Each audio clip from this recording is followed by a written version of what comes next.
parole, mais quand Dieu met à cœur des choses difficiles, il faut vraiment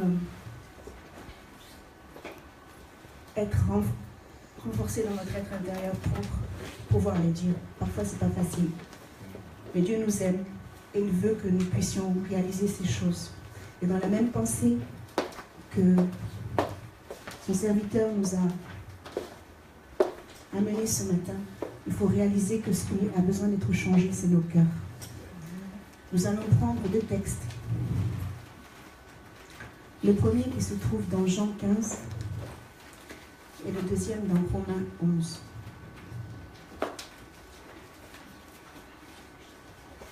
Nous connaissons ces textes. Pour le premier, pour certains, on peut me dire, on le connaît par cœur. On va le lire. C'est Jésus qui nous parle. Je suis le cep, le vrai cep, et mon Père est le vigneron. Tout sarment qui est en moi et qui ne porte pas de fruit, il le retranche, et tout sarment qui porte du fruit, il l'émonde, afin qu'il porte encore plus de fruits. Déjà, vous êtes purs à cause de la parole que je vous ai annoncée. Demeurez en moi et je demeurerai en vous, comme le sarment ne peut de lui-même porter du fruit s'il ne demeure attaché au cep. Ainsi, vous ne le pouvez non plus si vous ne demeurez en moi. Je suis le cep, vous êtes les sarments. Romains 11.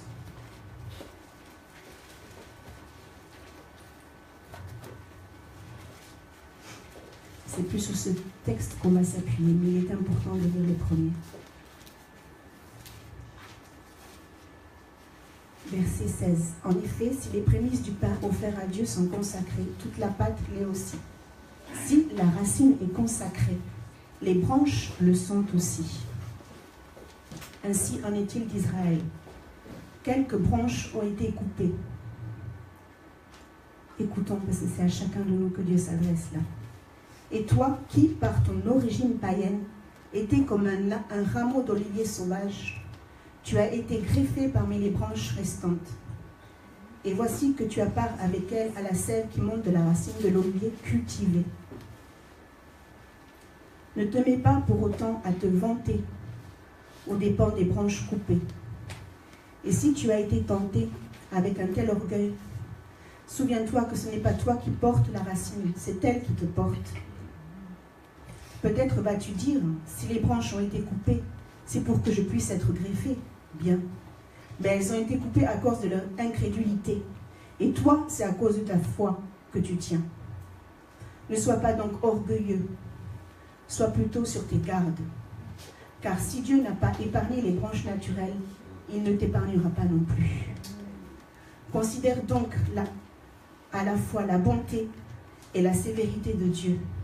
Sévérité à l'égard de ceux qui sont tombés, bonté à ton égard, aussi longtemps que tu t'attaches à cette bonté.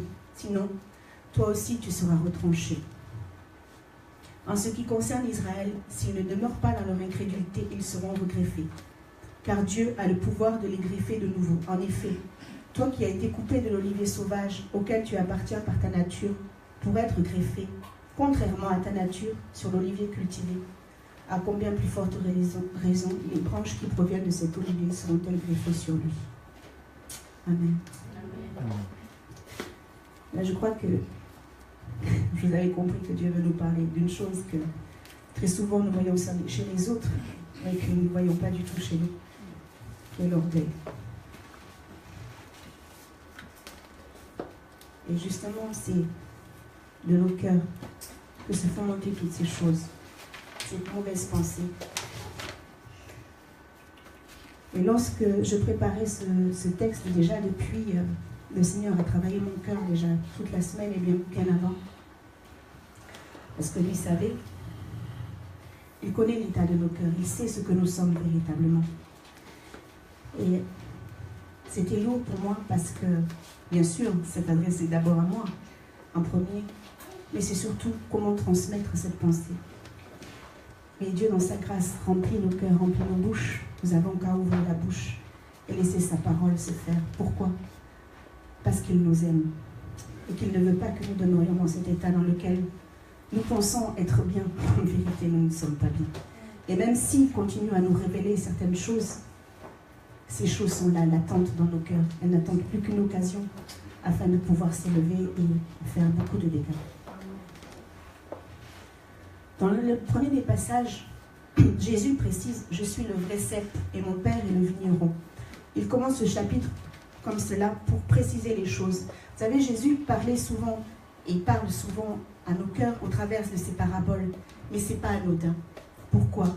Parce que déjà les Juifs ne le reconnaissaient pas comme le Messie, ils attendaient le Messie, mais pour eux, ils étaient persuadés que le Messie viendrait les sauver que eux, parce qu'ils étaient tellement bien, tellement purs, tellement saints, que ça ne pouvait pas en être autrement. Or Dieu, dans sa grâce, a envoyé son Fils Jésus afin que quiconque croit en lui soit sauvé, c'est-à-dire chacun d'entre nous. Et dans la deuxième partie, révélée par l'apôtre Paul, qui lui n'a pas marché avec Jésus, mais qui a eu cette révélation parce qu'il s'est mis à rechercher la face de Dieu, et Dieu lui a révélé ces choses, il est à même de pouvoir parler de ces choses. Parce que lui avait dans sa chair une écharde. Il a prié Dieu, et Dieu lui a dit « Ma grâce te suffit ».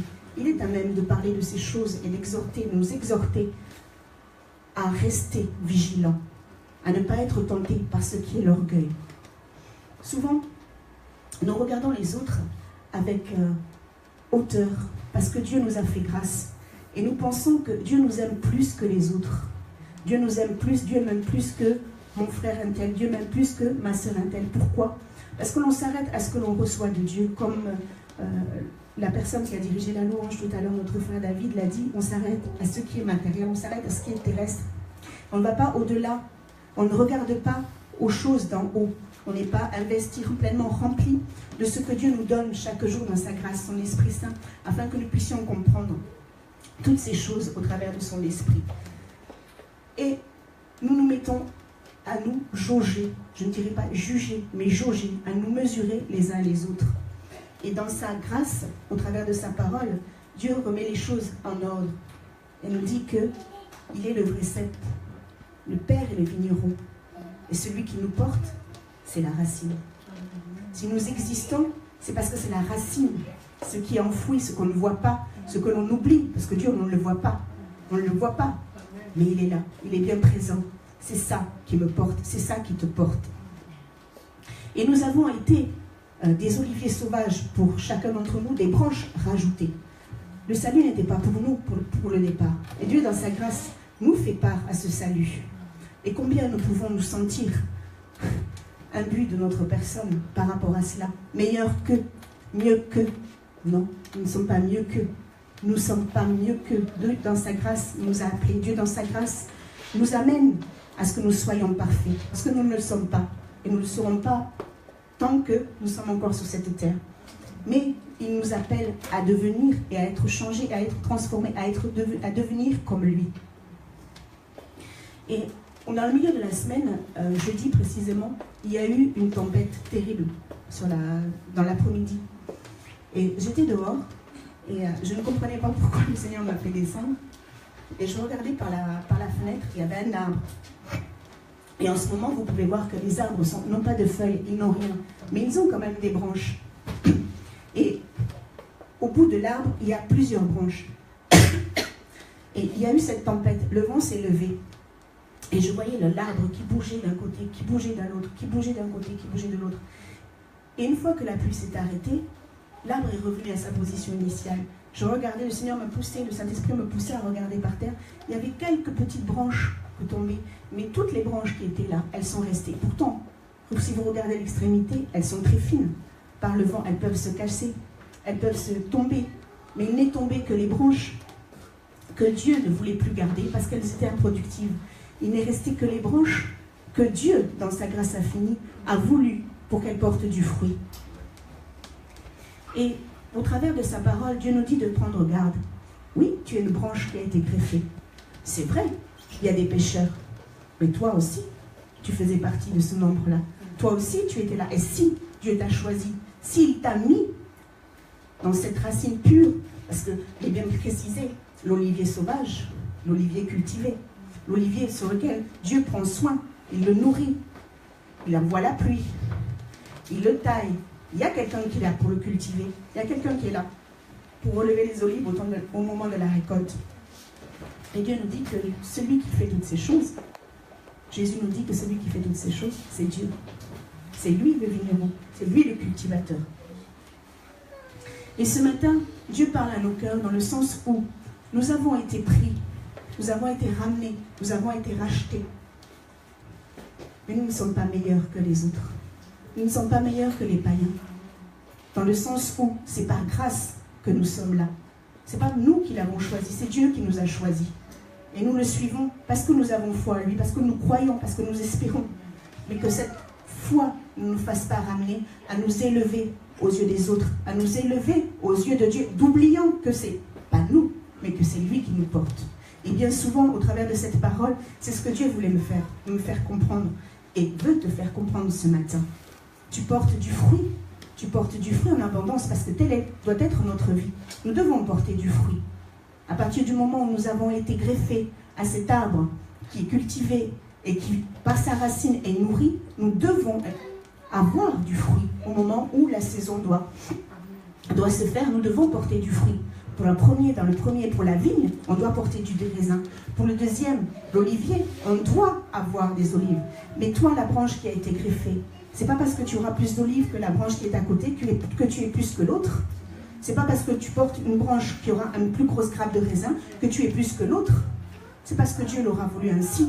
Et la saison qui viendra, la saison prochaine, peut-être que la branche qui n'avait pas de fruits, ou le fruit était petit, sera plus gros que le tien. Pourquoi t'orgueillis-tu? Pourquoi t'élèves-tu aux yeux des autres? Pourquoi crois-tu faire mieux que les autres? Être-tu mieux que les autres? Et même lorsque Dieu te demande, lorsque Dieu te donne, lorsque Dieu t'enseigne, n'est-ce pas pour les autres? Ça passe d'abord pour toi, oui. Par toi, oui. Pour que tu prennes le temps de méditer sur ces choses. Mais ce n'est pas pour toi. Ce n'est pas parce que tu es mieux. Ce n'est pas parce que tu as un cœur meilleur que les autres. Non. Tu as la disposition de cœur nécessaire et Dieu te donne à ce moment-là. Mais tu n'es pas mieux que les autres. C'est cette pensée ce matin que Dieu me mettait déjà depuis le début de la semaine, mais je pense que c'est par rapport au cœur le confirmer ce matin. Ne nous élevons pas à nos propres yeux. N'oublions pas d'où nous venons. Ce que nous étions avant. Éphésiens le dit. À partir du chapitre 2. Ce que nous étions avant, nous n'étions pas mieux que les autres. Et Dieu nous a fait grâce. Et dans sa parole, Dieu nous dit qu'il n'épargnera personne le jour où nous ne sommes pas de sa bonté. Ne soyons pas des insensés. Croyons tout savoir, parce que Dieu se révèle à nous et nous enseigne des choses. Parfois, même souvent, lorsque nous pouvons nous retrouver ensemble, et c'est bien de se retrouver ensemble, de partager, mais souvent on va trop loin dans nos pensées. C'est bien qu'on se flatte nous-mêmes de ce que Dieu nous révèle. Et on oublie de qui cela nous vient. On oublie de qui cela nous vient. Ce qui fait qu'on se glorifie par rapport aux autres. Lui n'a pas compris encore. Moi, j'ai compris. Rien que ça déjà, tu descends déjà. Dieu nous fait élever, nous élève dans sa grâce infinie, nous fait comprendre beaucoup de choses. Mais c'est Dieu qui nous les donne, pour un but précis. N'oublions pas de qui cela nous vient. Cela nous vient de la racine. Cela nous vient du cep. Nous ne sommes que les sarments. C'est-à-dire qu'un simple petit coup de vent, si Dieu le veut, et nous sommes coupés. Nous sommes arrachés de l'arbre. Nous tombons. Or, pour un temps, on va porter de la sève, même si on est par terre. Parce qu'on ne dessèche pas complètement d'un seul coup. Et puis, ça se fait au fur et à mesure. On va se dessécher, jusqu'à être sec, comme le dit la parole de Dieu. Et être pris et jeté au feu. C'est-à-dire bon pour le feu. Et Dieu nous dit dans sa parole que si tu es tenté ainsi dans ton cœur, prends garde. Ce matin, Dieu me dit, ce matin, Dieu te dit, prends garde. Prends garde, rappelle-toi ce que tu es, d'où tu viens, d'où je t'ai sorti et qui je suis. Souviens-toi qui te porte. Souviens-toi. Ne sois pas oublieux, ne sois pas oublieuse. Il y a cette réflexion que, au verset 19, Romains 11, peut-être vas-tu me dire, si les branches ont été coupées, c'est pour que je puisse être greffée. Bien, mais elles ont été coupées à cause de leur incrédulité. C'est vrai. Il y a ces branches qui sont là, ces branches mortes, ceux qui ont rejeté Jésus, ceux qui n'ont pas voulu. Mais ce n'est pas une raison, toi qui as été pris de l'olivier sauvage, de t'orgueillir ainsi, de t'élever ainsi. Combien nous pouvons faire du mal à cette unité qu'est le corps de Christ, au travers de ce cœur mauvais, qui s'élève et qui veut prendre la place. Parce que lorsqu'on s'élève ainsi, lorsqu'on prend le temps de s'examiner, de se regarder, mais du mauvais côté du miroir, en s'aimant plus et en ne reconnaissant plus la divinité de Dieu dans tout ce que nous faisons, tout ce que nous disons, on devient des entraves. On devient des personnes qui font plus de mal que de bien. On devient de ceux qui pensent, qui réfléchissent à la place de Dieu.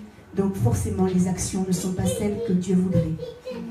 Et on entraîne avec nous, lorsque l'on se trouve à une place que Dieu nous a mis pour que nous puissions donner justement des conseils.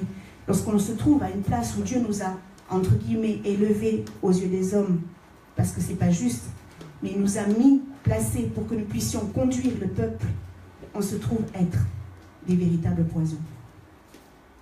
À cause de ce cœur qui s'élève, à cause de ce cœur qui ne se remet pas en question. C'est pour cela que l'apôtre Paul, le même qui a écrit ces choses, nous dit, dans tous les épîtres qui viennent, de veiller, de prier, afin de ne pas succomber à la tentation. Parce qu'il est facile, c'est tellement facile, c'est subtil, c'est très fin, il est facile, lorsque Dieu nous donne, dans sa grâce, beaucoup de choses, beaucoup de dons, de se dire, ah ben c'est parce que Dieu m'aime plus que les autres. C'est facile de dire cette phrase, ce Dieu m'aime plus que les autres, mais c'est faux. Dieu t'aime autant qu'il aime son frère. Et c'est parce qu'il a vu en toi, il va plus loin, il a vu en toi certaines choses que toi tu ne comprends peut-être pas aujourd'hui, justement par rapport à cet état de cœur, mais que tu comprendras demain. Il y a toujours un but. Joseph aurait pu dire, mais je suis meilleur que mes frères, qu'est-ce que je fais ici dans cette prison? Pourquoi je suis là? Non, il n'était pas meilleur. Il a eu ses pensées au début. Il a eu ses pensées, c'est pour cela que Dieu l'a pris. Parce qu'il a vu dans son cœur les capacités, il a vu ces choses dans son cœur qui faisaient que... Mais dans sa marche, quand il est arrivé au bout, c'est pas ce qui a dominé sur son cœur. Et je crois que Dieu ce matin nous prévient. Parce qu'il sait ce que nous sommes. Et te dit, oui, ne t'orgueillis pas parce que tu as reçu de moi. Mais fais attention lorsque tu seras tenté. Lorsque je vais te donner plus. Parce que tu risques de devenir comme et de faire comme. Et la deuxième pensée que Dieu, au travers de celle-ci, nous donne ce matin, c'est que, au travers de ce mauvais comportement, celui de s'élever, on ne ressemble plus à cette nature qui est la nature de Dieu. Pourquoi?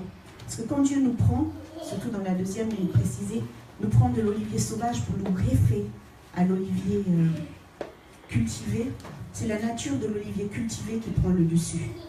C'est-à-dire qu'à la saison des fruits, ce sera toujours, même si c'était un olivier sauvage, ce sera des olives cultivées qui vont sortir.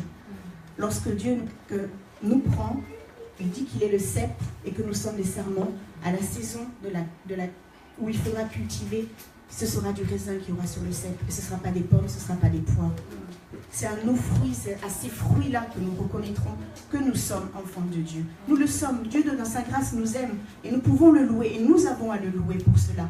Mais lorsque Dieu met un doigt sur quelque chose de précis, aussi précis que ça, ne passons pas à côté. Ne soyons pas insensés au point de dire c'est pour ma frère, c'est pour mon frère, c'est pour ma sœur. Non, c'est pour chacun d'entre nous. Peu importe la révélation que tu as, peu importe la révélation que tu as dans le secret, ce matin Dieu te dit, fais attention. Amen. Fais attention mon enfant. Tu n'es pas plus, tu n'es pas moins, mais surtout tu n'es pas plus. Comprenons cette parole, gardons-la pour nous, afin que nous ne tombions pas, entraînés. Veillons les uns sur les autres. C'est là où le Saint-Esprit intervient comme il l'a dit ce matin au travers de la bouche de son serviteur. Dieu n'est pas insensible et il sait. Si la personne commence à s'endormir, il y en a une autre qui est éveillée. Et il mettra sur son cœur de prier pour ton frère. Si tu ne le fais pas, tu l'accompagnes dans sa chute. Tu seras autant responsable que lui. Même si, individuellement, c'est une branche, on ne greffe pas plusieurs branches. On en greffe une après l'une. On ne prend pas un tas de branches que l'on greffe sur l'arbre. C'est bien dit, une branche après une branche. C'est vrai, la foi est individuelle. C'est vrai.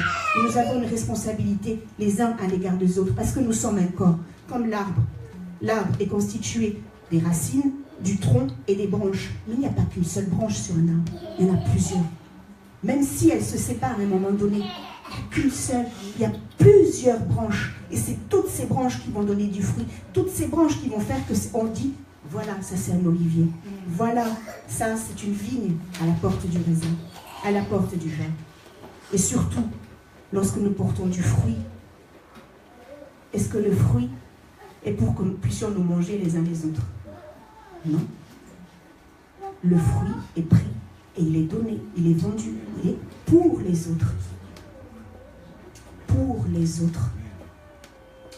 L'olive, on l'accueille, on la récolte, on la mange, on en fait de l'huile, et c'est pour vendre pour les autres. Bien sûr, le cultivateur en récolte les fruits, bien sûr, Dieu en récolte les fruits.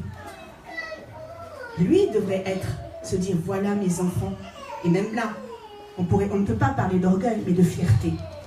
Dieu est fier de ses enfants lorsqu'ils continuent à marcher, à obéir à sa parole et à rester intègres.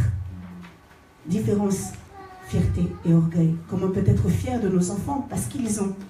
On n'a pas à être orgueilleux parce qu'ils sont meilleurs que les autres. On est fier parce qu'ils sont arrivés. On les encourage. Comme un berger encourage ses brebis. Mais un père qui aime reprend aussi ses enfants. C'est un devoir. Parce que lorsqu'on aime, on veut voir ses enfants arriver jusqu'au bout. C'est pour cela que ce matin, le Seigneur nous dit, attention, attention mon fils, attention ma fille. Tu vas être tenté et tu es tenté. Je vois, je sais. Prends garde. Pourquoi c'est important de veiller aussi? Parce que cela peut casser l'unité. Une personne qui s'élève, une personne imbue d'elle-même, une personne qui se vante, parce que c'est se vanter, se sert malheureusement de ce qui est de plus sale dans nos corps, qui est la langue. Vous le lirez dans Jacques, chapitre 3, elle se vante. Moi je fais, moi je sais, et elle sait tout surtout. Alors que la parole de Dieu nous dit que ce que nous connaissons, nous le connaissons en infime partie. Ce n'est rien à côté de ce qu'il y a. C'est vraiment petit.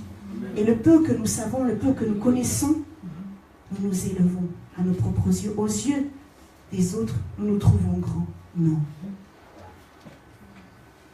Non. C'est se tromper de chemin, c'est se tromper soi-même. C'est se faire du mal et faire du mal aux autres. Celui qui s'élève brise l'unité. Parce que il n'est jamais d'accord avec les autres. C'est toujours lui qui a la meilleure idée, ou elle. Parce que ça n'arrive pas qu'aux hommes, c'est aussi les femmes, enfants, garçons, filles. Ça n'arrive pas qu'aux servantes, à ceux qui sont au-dessus, ceux que Dieu a choisis pour pouvoir guider le peuple. Mais ça arrive à toutes les brebis. Parce qu'on a un cœur et que ce cœur est tortueux. Et on a besoin de se rappeler ces choses. Afin de revenir justement au pied du Seigneur, de pouvoir le louer, de pouvoir l'exalter, de pouvoir lui donner toute la place et le laisser nous changer et nous transformer. Afin que nous puissions le servir. Dieu mettra en face de nous des personnes qui auront des vies, mais alors déchirées. Des choses vont vivre des choses, qui ont vécu des choses terribles. Mais si on les regarde de haut, parce que nous on se trouve meilleurs qu'eux, comment on va faire pour les amener à écouter l'évangile, à écouter la parole de Dieu? Même si dans sa grâce, Dieu nous donne de pouvoir être milliardaire ou millionnaire, tout ce que vous voulez, n'oublions pas que tout cela nous vient de Dieu. N'oublions pas que tout cela nous vient de Dieu et que c'est Dieu qui nous a donné. Nous ne méritons rien. Souvent nous disons ces paroles, on les répète, on les dit, mais on ne mesure pas véritablement ce que cela implique dans nos vies. Soyons vrais. Ce matin, Dieu met le doigt sur cela. Si tu ne te sens pas concerné aujourd'hui, sache que demain, cela peut t'arriver. Tu risques d'être tenté et de tomber, de chuter. J'avais pas fini cette pensée. Toi qui es éveillé, veille sur ton frère comme Dieu te le demande. Veille sur ton cœur plus que toute autre chose. Mais puisque tu es éveillé et que Dieu te montre, prie. Ne fais pas un sujet de conversation. Prie pour ton frère. Prie pour ta soeur. Pourquoi? C'est vrai que l'amour couvre une multitude de péchés. Il est vrai. Mais il y a ce verset que Dieu m'a donné, Proverbe 17, verset 9. Celui qui couvre une faute cherche l'amour. La nature de Dieu, l'amour. Et celui qui la rappelle dans ses discours divise les amis. Je crois que chacun aujourd'hui réalise qu'il est important de veiller sur son propre cœur et que c'est de l'abondance du cœur que la bouche parle. Soyons vigilants. Ne regardons pas ceux qui, à cause d'un parcours, chutent, peuvent chuter, mais soyons de ceux que Dieu aime voir. Oui, mon frère a chuté. Oui, j'ai chuté.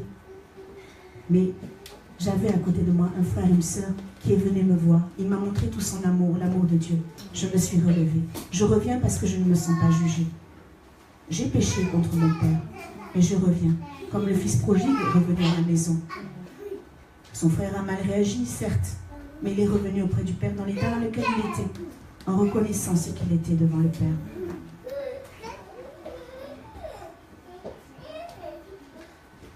Et Dieu nous rappelle ce matin que ce qu'il vient en nous, ce qui est en nous, au travers de son Esprit Saint, c'est son amour. Ce qui est répandu en nous, c'est son amour. Et nous connaissons tous 1 Corinthiens 13 que nous récitons parfois sur le bout des doigts, la virgule près au point près. Mais Dieu nous enseigne beaucoup de choses au travers de cela. L'amour ne s'enfle point d'orgueil. Il ne cherche point son intérêt. L'amour ne s'irrite point. Toutes ces choses qui font qu'on se donne. On se donne à l'autre. On fait attention à soi. Mais nous sommes des dons les uns pour les autres. Ne nous élevons plus à nos propres yeux. Ne soyons pas sages à nos propres yeux. L'apôtre Paul, lorsqu'il parle aux Corinthiens, au 10e chapitre, qu'il est obligé en quelque sorte de leur rappeler ce qu'il est. Il ne le fait pas pour se glorifier. Il le fait pour expliquer quelque chose. Il est obligé de dire toutes ces choses pour venir à quelque chose de précis, quelque chose de concret. Il ne dit pas pour son orgueil, parce qu'il sait que Dieu l'a tiré. Il sait ce qu'il est en Dieu. Reconnaître son identité est une bonne chose. Et on doit, en tant qu'enfant de Dieu, avancer avec cette identité, se dire non, je suis une enfant de Dieu. Et parce que tu es une enfant de Dieu, n'oublie pas d'où t'as pris, d'où il t'a ramené, où il est allé te chercher, afin que ton cœur ne s'enfle point d'orgueil. Et lorsque Dieu te reprend, sache que c'est par amour, parce qu'il ne veut pas te voir chuter. Cela lui ferait mal, et cela causerait bien des dégâts à tous ceux qui sont tout autour de toi, parce que tu n'es pas seul. Même si sur l'arbre, une branche tombe, on ne voit pas, mais elle est quand même tombée de cet arbre. Elle est quand même tombée de cet arbre. Et ce qu'il y a d'extraordinaire avec notre Père, c'est que c'est écrit à la fin de Romains 11, tout à la fin, c'est que malgré tout, lorsqu'on se repent, lorsqu'on reconnaît qu'on est dans cet état, même si on a séché et qu'on est prêt à être jeté au feu, on se repent, on revient. Dieu a cette capacité de nous regreffer à nouveau à l'arbre, de nous redonner la vie, de nous redonner ce qui est essentiel pour chacun d'entre nous.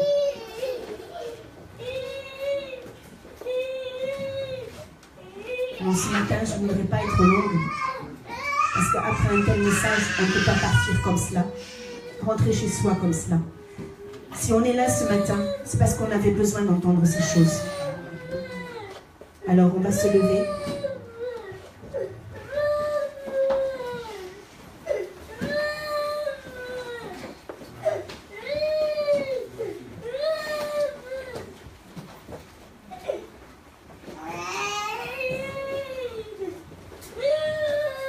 Ce n'était pas pour ton frère, ce n'était pas pour ta sœur. Prends cette parole pour toi. Peu importe les années que tu as d'évangile. C'est pour toi ce matin que le Seigneur parle.